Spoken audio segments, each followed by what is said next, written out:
చాలా మంది చెప్పేది ఏంటంటే ఇలా చదవాలి, ఇలా చదవాలి, ఇలా వెళ్ళాలి చెప్తూ ఉంటారు.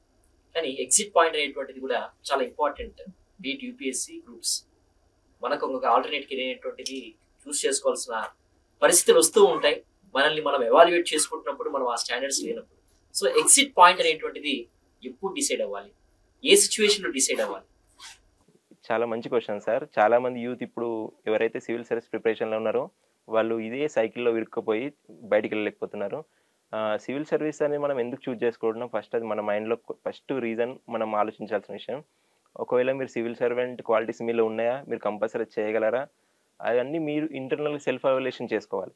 ఇవన్నీ నేను కంపల్సరీ చేస్తా, దానికి నా సరౌండింగ్ ఎన్విరాన్మెంట్ కూడా తోడ్పడుతుంది అని అనుకుంటేనే మనం ప్రిపరేషన్లోకి రావాలి. చాలామంది కొన్ని సంవత్సరాలు సివిల్ సర్వీస్లో ప్రే చేసుకున్నారు.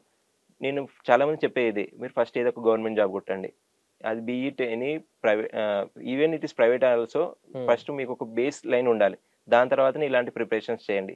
కొందరు ఈవెన్ తల్లిదండ్రులు పంపించిన డబ్బులతో, even it is Ashok Nagar or in Delhi, Mukherjee Nagar, Rajendra Nagar, నేను చాలామంది విద్యార్థులను చూశాను. వాళ్ళు తండ్రులు పంపించిన డబ్బులు జల్సాగా ఎంజాయ్ చేస్తూ, ఇక్కడ వాడు జల్సా ఎందుకు వాడాల్సి వచ్చిందంటే, లక్షల్లో పంపించిన డబ్బులు ఈవెన్ వాళ్ళు అక్కడ ఉండి ప్రిలిమ్స్ కూడా ఫస్ట్ స్టేజ్ ఆఫ్ ఎగ్జామ్ కూడా క్లియర్ చేయలేకపోతున్నారు. Even it is little bit luck factor అయినా చాలా వరకు డిస్ట్రాక్షన్స్ వాళ్ళు క్రియేట్ చేసుకుంటున్నారు.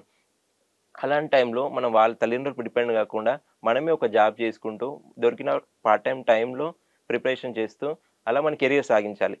మనకు ఒక పర్టికులర్ స్టేజ్లో ఇది మనతో కాదేమో, ఇలాంటి మనం బేర్ చేయలేము అనుకున్నప్పుడు ప్రిపరేషన్ నుంచి ఎగ్జిట్ అవ్వడం కూడా ఇంపార్టెంటే. ప్రతి ఒక్క వ్యక్తి ఎలా స్టార్ట్ చేయాలో, ఎలా ఎండింగ్ చేయాలో కూడా నేర్చుకోవాలి.